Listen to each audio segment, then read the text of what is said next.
What happened to Huang Lee after the events of GTA Chinatown Wars? Where is he now? Is he even still alive?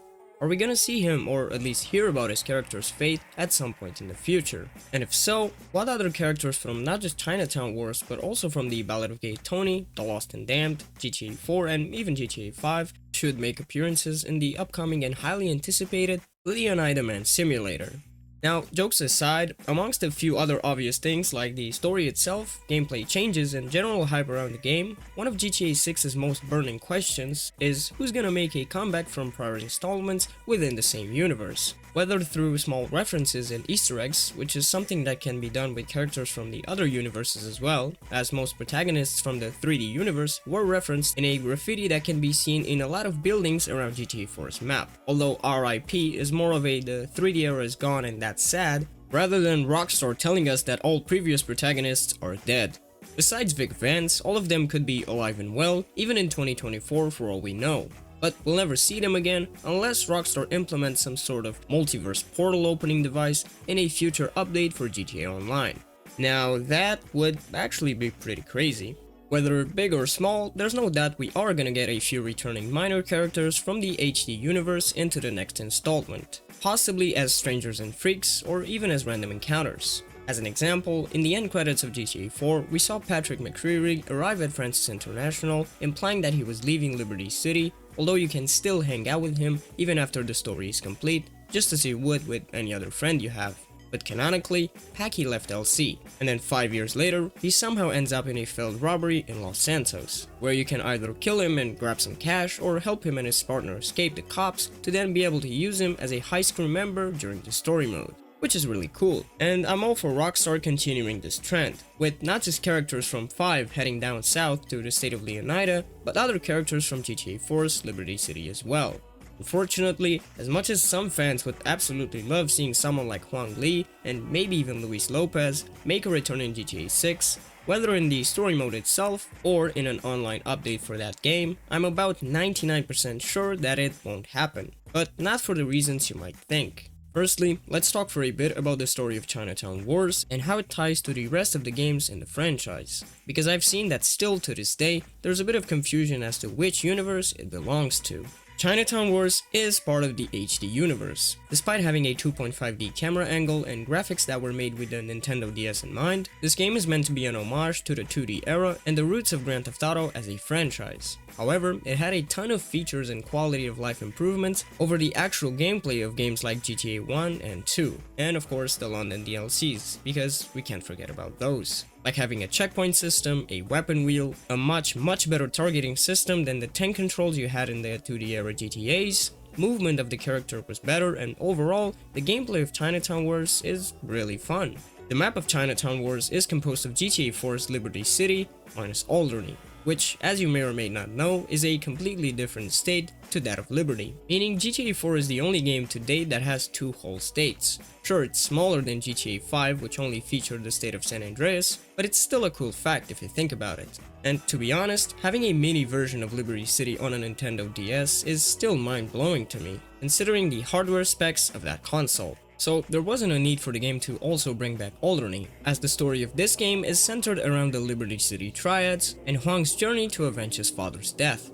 And spoiler warning, we find out it's actually our very own uncle, who did it in order to secure his role as the next triad boss after Sin would eventually step down. The story of this game has us work with the worst people the city has to offer, and for a game that released on a Nintendo console, it has a few really, and I mean really dark moments. Like the very famous mission named Flatliner. Seriously, I'm not sure why they decided to include the end cutscene the way they did it and go as far as to make it really graphic, but it's oddly amongst the most bone-chilling things I've seen in this franchise. If Tony Cipriani didn't hate the triads with a passion, I'm sure him and Zoo would make good friends. Upon the final cutscene of this game, Huang's uncle Kenny is killed and the revenge arc comes to an end. Sin, who Kenny came down to personally assassinate, is injured in the process, but survives and ends up being incarcerated by the FIB. However, Huang gets away free, as he's saved by Wade Heaston, an undercover detective that works for the LCPD. and someone who, despite the very different backgrounds they come from, sort of befriends Huang and ultimately is about the most loyal and respectable guy in the entire game, as he actually assists us during the final mission and isn't there just to claim the prized pony. I really find the Huang and Heaston duo to be the most underrated one in the franchise. Sure, the game doesn't feature voice acting, but the facial expressions and the classic Rockstar humor makes me appreciate this duo quite a lot.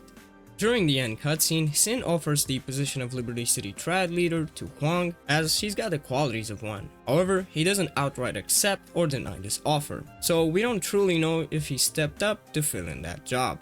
But regardless, a guy like Huang, who comes from a background of being a spoiled rich kid, who spends tons of money in clubs and other places, could very well decide to head down south to enjoy what Vice City has to offer. He's definitely matured during his revenge arc, hence why Sin saw him as a good fit for the leadership role. But that doesn't mean that he wouldn't go back to his old ways even for a little bit. If Rockstar decides to confirm his status as being alive and well, we could hear other characters reference him in the game once or twice. But I'm almost certain that no physical appearance will ever happen, especially since it would also require someone to voice act at least a few lines. And that would take away from Chinatown Wars' charm. A game that fills the manga-style cutscenes with incredibly good and well-fitting soundtracks, tailored for the situations and characters involved in said mission. It wouldn't really make sense for Rockstar to ruin that charm for a bit of quote-unquote fan service. There's plenty more characters that would make more sense to be featured in GTA 6, but referencing him and the events of the game, if it makes sense contextually, is totally fine.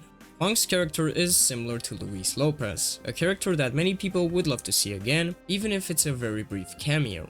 However, he explicitly tells Tony that he never plans to leave Liberty City because of what he has going for himself there, and he would never leave behind his friends and his mother. So in this case, we're also pretty certain he wouldn't randomly pop up in VC unless it's for a really good reason. Both of them are really capable and get into crazy situations in their games. So I'm sure that even for a city as terrible and dangerous as Liberty City might be, they should be totally fine. And they should also be in their early 40s by the time GTA 6 comes out, assuming the story takes place in 2025, as Luis and Huang are both coincidentally born in 1983. They wouldn't be too old to get their hands dirty, I mean just look at Michael in GTA 5, but I'm thinking they both might be enjoying an early retirement by now.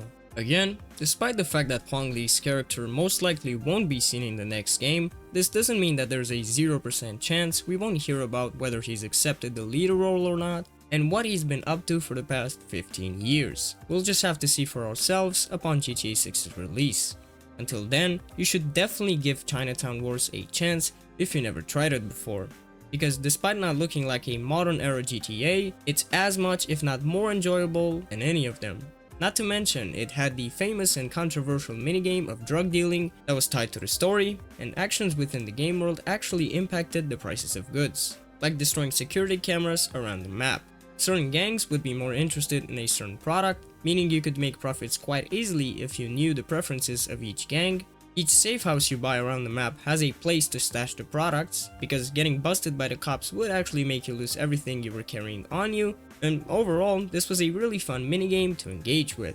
So much so, that this is probably amongst the most highly requested feature fans want to see make a return in GTA 6. And I'm in that camp too, because not only is this a cool way to spend and make money in the early parts of the story, but for a game like GTA 6 that takes place in Vice City, it's the perfect setting for something like this. Regardless of who we'll see / hear about in the game or not, I'm sure Rockstar is gonna answer a lot of questions we've had for a while now, including the possibility of seeing what Jerry Kopowitz is up to in Vice City, if he's even still alive.